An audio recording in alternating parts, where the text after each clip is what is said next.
কোথায় গেলে তুমি? দেখো একটা চিঠি এসেছে, এদিকে আসো মা। সকাল সকাল কিসের চিঠি আসলো? এদিকে নিয়ে আয় তো মা, দেখি কিসের চিঠি এসেছে। মা, ডাকওয়ালা কাকু দিয়ে গেল, বললো তোমার ছোট ছেলের চিঠি, হয়তো বাড়ি ফিরবে সেই জন্য চিঠি পাঠিয়েছে। তাই তো ভাবছিলাম, শীত তো এসে গেছে, এই সময়ই তো ছুটিতে ঘরে ফিরবে আমার সোনা খোকা। কতদিন ছেলেটাকে দেখিনি, মস্ত বড় চিকিৎসক হয়ে আর সময় পায় না আমার ছেলেটা। ও মা, ছোটদা আবার বলেছিল আমার জন্য একটা জামদানি শাড়ি আনবে, এবার না নিয়ে আসলে কিন্তু আমি দাদার সাথে কথা বলবো না। আমার খুব ইচ্ছে করে একটা জামদানি শাড়ি পরার। ইস, চুপ কথা, তোর দাদা এখন মস্ত বড় চিকিৎসক, আর সাধারণ মানুষের মতো তার দিন কাটে না, বুঝলি তো? সময় পেলে নিশ্চয় আনবে। এখন চিঠিখানাতে কি লেখা আছে আমাকে পড়ে শোনা। ঠিক আছে মা, তাহলে শোনো। আশা করি তোমরা সবাই ভালো আছো। আমি খুব শীঘ্রই ছুটি নিয়ে বাড়ি আসছি। তোমার অনেক দিনের ইচ্ছে ছিল আমি খুব বড় ঘরের একটা সুন্দরী মেয়েকে বিয়ে করব। কত ভালো ছেলে আমার, আমি কি চাই সেটা তার মাথায় সব সময় থাকে। তারপর বল কি লিখেছে? কিন্তু মা, আমি দুঃখিত, আমি একটি গরিব ঘরের মেয়েকে বিয়ে করেছি, যার নাম মেঘলা। সে খুব ভালো মেয়ে, আমি তাকে নিয়ে কয়েকদিনের মধ্যেই বাড়ি ফিরছি। থাম থাম, আর পড়তে হবে না। এ কি কাণ্ড! আমার মস্ত বড় ডাক্তার ছেলে, সে কিনা একটা গরিবের ঘরের মেয়েকে বিয়ে করলো। এত বড় স্পর্ধা! আমি এ মেয়েকে কোনো দিন মানব না। মন খারাপ করে কি আর করবি বল? গরিব ঘরের মেয়েরাও ভালো হয় রে, সংসারে ভালো মন্দ বোঝে। তুই মন খারাপ করে থাকলে কি সুজয় কি ভালো থাকবে নাকি বলতো? দিদি, রাজাকে তো বিয়ে দিলাম গরিব ঘরের মেয়ের সাথে, রাজা কিছু করে না। ওকে চাইলেই তো আর বড় ঘরে বিয়ে দিতে পারতাম না। ভেবেছিলাম ছোট ছেলেটা দিয়ে মনের আশা পূরণ করব, তার হলো কোথায়? সুজয় তো ডাক্তার, নিজের পায়ে দাঁড়িয়ে গেছে, এবার একটা ভালো বউ পেলে সংসারটা গুছিয়ে নেবে। এই ভেবে মন খারাপ করে লাভ কি? গরিব ঘরের হলেও যদি গুণবতী হয়, তার চেয়ে আর কি চাই বলতো? গুণবতী? আমার অহংকার। আমার ছেলে আমার অনেক বড় চিকিৎসক, সে যদি গরিব ঘরের মেয়ে আনে, লোকে কি বলবে? আমি তো কারো সামনে মুখ দেখাতে পারবো না দিদি।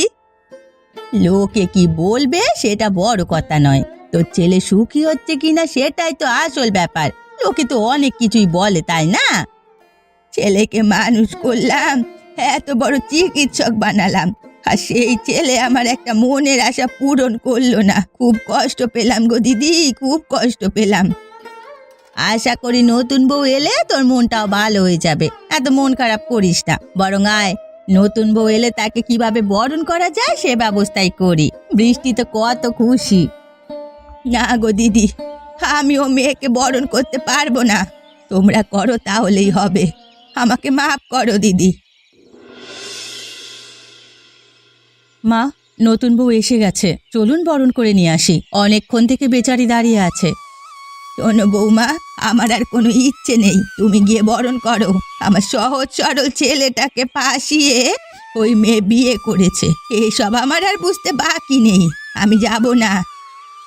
মা, যা হবার হয়ে গেছে, এইসব নিয়ে ভাবলে খারাপ লাগবে। সুজয় খুশি হলেই তো আপনার খুশি, তাই না মা? বললাম না আমি যেতে পারবো না, তুমি যাও, গিয়ে বরণ করে আনো। উফ, বড় বৌদি আর কতক্ষণ দেরি করবে? আমি সব তৈরি করে রেখেছি। চলো তো, নতুন বউ দাঁড়িয়ে আছে, পিসিমা তোমাদের ডাকছে। কতক্ষণ থেকে ডাকছি বড় বউ তোদের। যাক, এসেছিস যখন বরণ করে নে তাড়াতাড়ি। বাড়ি মিষ্টি বউ নিয়ে এসেছে সুজয়। মা আসেনি পিসি, জানি মা আমার উপরে রাগ করে আছে, কিন্তু মেঘলা খুব ভালো মেয়ে। একদিন মা ঠিক মেনে নেবে মেঘলাকে, দেখো। তুই এসব নিয়ে মন খারাপ করিস না তো বাবা, নতুন বউকে পেয়ে আমরা খুব খুশি।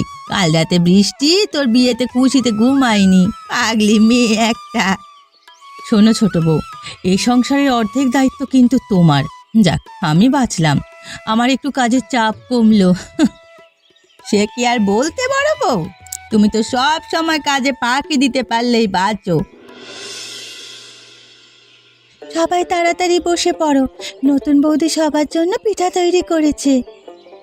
বাহ, গন্ধটা খুব দারুণ বেরিয়েছে, প্রাণটা জুড়িয়ে গেল। এত সুন্দর পিঠে তো আমি কখনো দেখিনি। তুমি এত সুন্দর পিঠে বানাও, আগে তো বলনি। দারুণ হয়েছে। নতুন বউয়ের হাতের রান্না এই যে শীতের সকালটা একেবারে মধুময় করে দিল। এত গুণ দেখেই তো সুজয় পাগল হয়েছে। মেঘলা, তোমার পিঠাগুলো অসাধারণ হয়েছে মা। সবাই তো এসেছে, কিন্তু মা আসবেন না, মনটা খুব খারাপ লাগছে। শোনো গো, আমার মা ওরকম একটু অভিমানী। তুমি এক কাজ করতে পারো, আমার মার হাঁসের মাংস অনেক পছন্দের, তুমি রান্না করে নিয়ে যাও মায়ের কাছে, মা খুব খুশি হবে। তাহলে তুমি খেয়ে আমাকে বাজার করে এনে দাও, আমি দুপুরে রান্না করে মাকে খাওয়াবো। বেশি করে রান্না করবে কিন্তু নতুন বৌদি, আমারও ভীষণ ভালো লাগে মাংস। ঠিক আছে বোন, আমি সবার জন্য রান্না করব, তোমাদের মুখে হাসি দেখার জন্য আমি সব করব। তুমি কেন আমার ঘরে এসেছো? আজ তোমার জন্য আমি পাড়ার কাউকে মুখ দেখাতে পারছি না, দূরাও আমার সামনে থেকে। মা, আমি আপনার জন্য দুপুরে খাবার নিয়ে এসেছি। আপনার ছেলে বলছিল আপনার নাকি হাঁসের মাংস খুব প্রিয়। আমি নিজে রান্না করেছি, একবার খেয়ে দেখুন মা, আপনার নিশ্চয়ই ভালো লাগবে। আমার ভালো লাগা না লাগা নিয়ে তোমার এত চিন্তা কেন? ঢং করতে এসো না আমার কাছে, তোমার হাতে রান্না আমি খাবো না, নিয়ে যাও এখান থেকে। আমি জানি মা, আপনি এখনো আমার উপর রাগ করে আছেন। আমি গরিব ঘরের মেয়ে বলে হয়তো আপনার খারাপ লাগছে, কিন্তু মা, আমি এই পরিবারকে নিজের করে নিতে চাই। যেই দেখলে আমার ছেলেটা মস্ত বড় চিকিৎসক, সেই আর টাকার লোভ সামলাতে পারলে না, তাই না? আমার সহজ সরল ছেলেটাকে ফাঁসিয়ে বিয়ে করলে। মা, আমি আপনার ছেলেকে ফাঁসিয়ে বিয়ে করিনি, সে নিজে থেকে আমাকে বিয়ে করেছে, বিশ্বাস করুন মা। এভাবে নরম কথা বললে আমি গলে যাব ভাবছো? তোমার এই কান্নার অভিনয় আমি বুঝি, আমার সামনে এসব চলবে না। মা, আপনি চাইলে আমাকে বকুন, অপমান করুন, কিন্তু এই খাবারটুকু ফিরিয়ে দেবেন না। আমি আপনার জন্য মন থেকে রান্না করেছি, আপনি না খেলে আমার মনটা খুব কষ্ট পাবে। ঠিক আছে, আমি খাবো কিনা পরে ভেবে দেখব, তুমি এখন আমার সামনে থেকে যাও।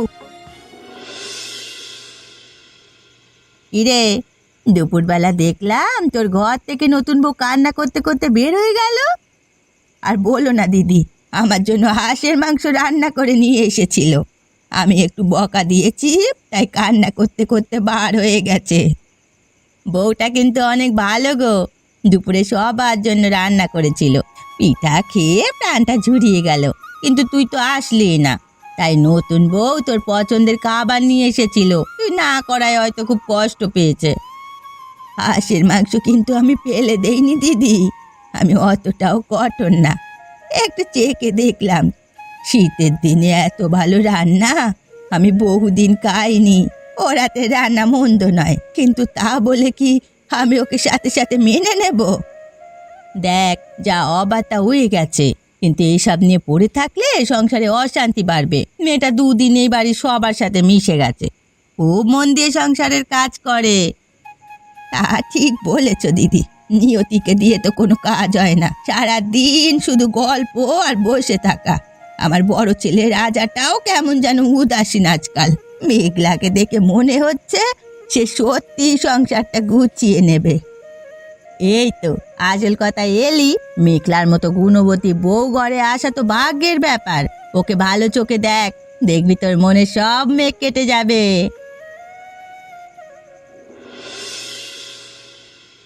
কি গো, রাতে খাবার খেলে না যে? শরীর খারাপ নাকি? আমার শরীর খারাপ হলেই কি, তোমাদের সংসার তো ঠিকই চলছে। আমার কি হয় এসব নিয়ে তোমাদের এত ভাবতে হবে না, তোমাদের সবাইকে দেখার মানুষ এসে গেছে। কি বলছো এসব? কে এসেছে? আমি তো কিছুই বুঝতে পারছি না। তোমার কি হয়েছে স্পষ্ট করে বলো তো। আর বলতে হবে না, এই বাড়িতে সবাই এখন ছোট বউয়ের হাতের গুণে পাগল। ছোট বউ পিঠা বানায়, ছোট বউ মাংস রান্না করে, ছোট বউ গুণের ডালি। আমার দিকে কেউ ফিরেও দেখে না। নিয়তি, এসব কি বলছো?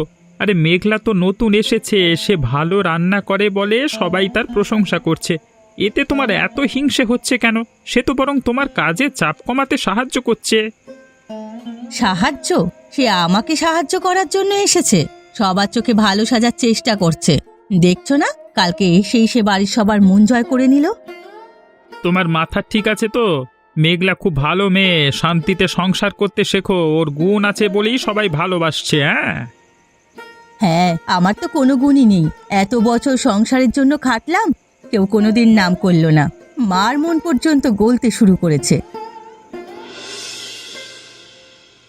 কে কোথায় আছো গো? এদিকে আসো, আমার শরীরটা খুব খারাপ লাগছে। কি হয়েছে মা আপনার? আপনার ছোট ছেলেও তো বাড়িতে নেই, না হলে বুঝতে পারতো আপনার কি হয়েছে। আমার ঠান্ডা লাগলে এরকম হয়, হঠাৎ করেই ঠান্ডা পড়ায় শ্বাসকষ্টটা বেড়ে গেছে, আর জ্বরও এসেছে মনে হয়। নতুন বৌদি, তুমি এই ওষুধটা মাকে খাইয়ে দাও, তাহলেই ঠিক হয়ে যাবে। দাদা বলেছে মার শ্বাসকষ্ট বেড়ে গেলে এই ওষুধটা খাইয়ে দিতে। মা, আপনি ভয় পাবেন না, আমি আছি আপনার সাথে। নতুন বৌদি, মা খুব কষ্ট পাচ্ছে। দাদা থাকলে তো সে কি করতে হবে সব জানতো। এবার মার শ্বাসকষ্ট বেশি বেড়ে গেছে, জ্বরও অনেক আসছে। ভয় পেও না বোন, সব ঠিক হয়ে যাবে, আমি আছি তো। শোনো, তুমি পিসির ঘরে গিয়ে ঘুমাও, আমি মার কাছে আসি, সারা রাত সেবা করব। না বৌদি, আমি মাকে ছেড়ে যাব না, আমিও তোমার সাথে থাকবো। শোনো, আমি সব সামলে নেব, তুমি আসো গো। আমার রাত জাগার অভ্যাস আছে, আমার বাবাও অনেক অসুস্থ ছিল, আমি রাত জেগে তার সেবা করতাম। এই সুযোগটাই আমাকে কাজে লাগাতে হবে। দুদিনে সবার মন জয় করেছে ওই মেঘলা, আর কয়েকদিন গেলে তো সবাই ওর হাতে উঠবে আর বসবে। আজকের পর থেকে তুই সবার মন থেকে উঠে যাবে।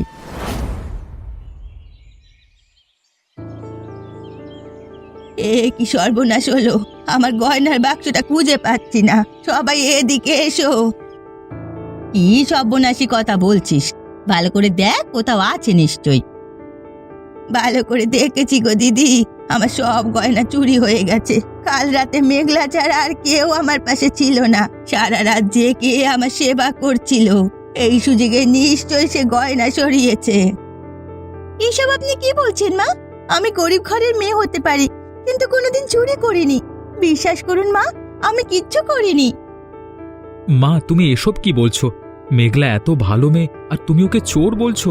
তুমি অসুস্থ ছিলে, মেঘলা তোমার সেবা করেছে, আর তুমি ওকে অবিশ্বাস করছো? কথায় আছে না, অতি ভক্তি চোরের লক্ষণ। হয়তো চুরি করাই তার উদ্দেশ্য ছিল, তাই আমার অসুস্থতাকে কাজে লাগিয়েছে। নতুন বউ অনেক লোভী, আজ দেখলে তো সবাই। আপনাকে সুস্থ করা আমার একমাত্র উদ্দেশ্য ছিল মা, আমার কোনোদিন টাকা পয়সার লোভ ছিল না।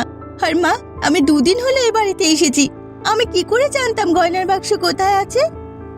আমি এত কিছু বুঝি না। দুদিনের মধ্যে গয়নার বাক্স বের না হলে তোমাকে বাড়ি থেকে বের করে দেওয়া হবে।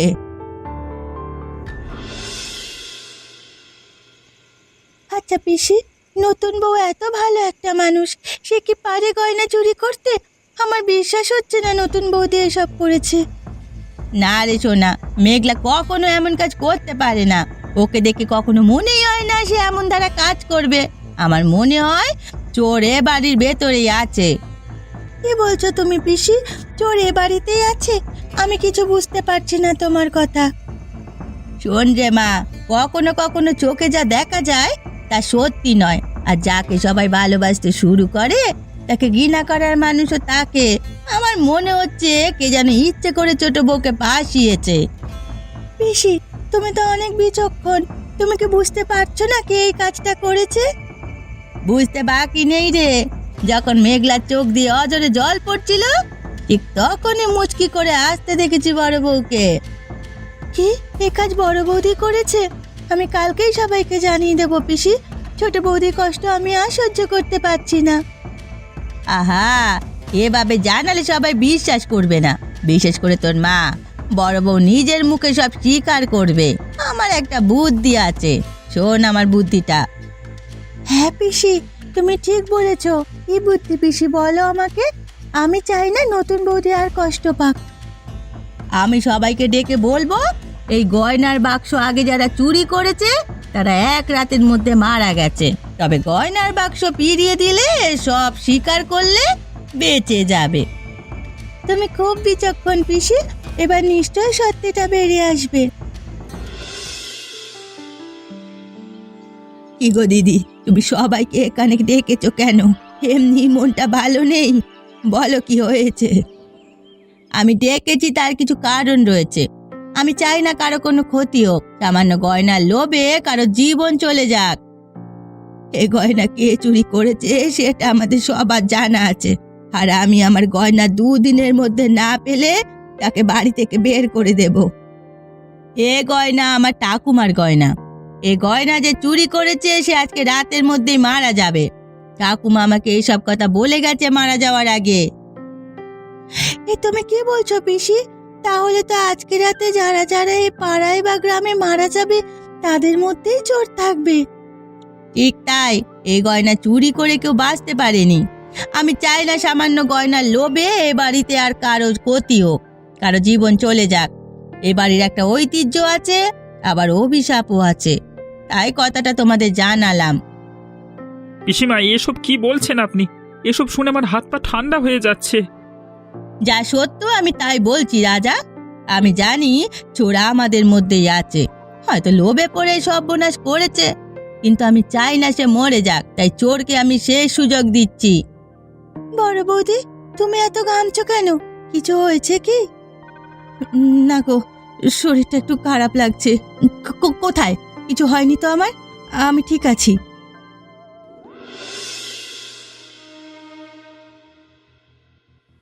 বড় বৌদি, কাঁপছো কেন? কিছু বলবে? কিছু হয়েছে? পিসিমা, আমাকে বাঁচাও, আমি মরতে চাই না গো। এই অভিশাপ থেকে আমাকে রক্ষা করো। এই অভিশাপ একমাত্র যে গয়নার বাক্স চুরি করেছে তাকেই লাগবে। তুমি এসব নিয়ে ভেবো না মা, তোমার কিচ্ছু হবে না।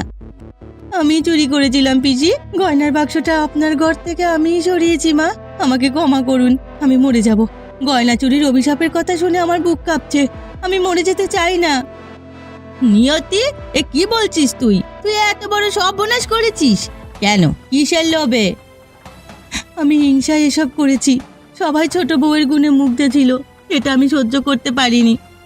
তাই বলে তুই নতুন বউকে দিয়ে এভাবে পাশিয়ে দিলি? আমি এতদিন এই সংসারে কাজ করেছি, নতুন বউ আসায় সবাই আমার কথা ভুলে গেল। আমি চেয়েছিলাম মেঘলাকে চোর সাজিয়ে সবার মন থেকে ওকে চিরদিনের জন্য দূরে সরিয়ে দিতে। মায়ের অসুস্থতার সুযোগ নিয়ে কাল রাতে আমি ঘর থেকে গয়নার বাক্স চুরি করেছি। এত বড় স্পর্ধা, এত নোংরা চক্রান্ত, হিংসা থেকে তুমি আমার নির্দোষ ছোট বৌমার ওপর দোষ চাপালে। আজ এ বাড়ি থেকে বের হয়ে যাও। আমাকে তোমরা সবাই ক্ষমা করে দাও, এই ধরনের কাজ আমি আর করব না। মা, আপনার পায়ে পড়ি, আমাকে ক্ষমা করে দিন। মা, আপনি ক্ষমা করে দিন বড় বৌদিকে। আমি চাই আমার সংসারে সবাই হাসি খুশি থাকুক। ঠিক আছে বৌমা, তুমি যখন ক্ষমা করে দিলে, আমি বড় বৌমাকে শেষ আরেকটা সুযোগ দিলাম। বোন, তুই অনেক মহান, এত সহজেই আমাকে ক্ষমা করে দিলি। তোকে আমি চিনতে ভুল করেছি রে বোন।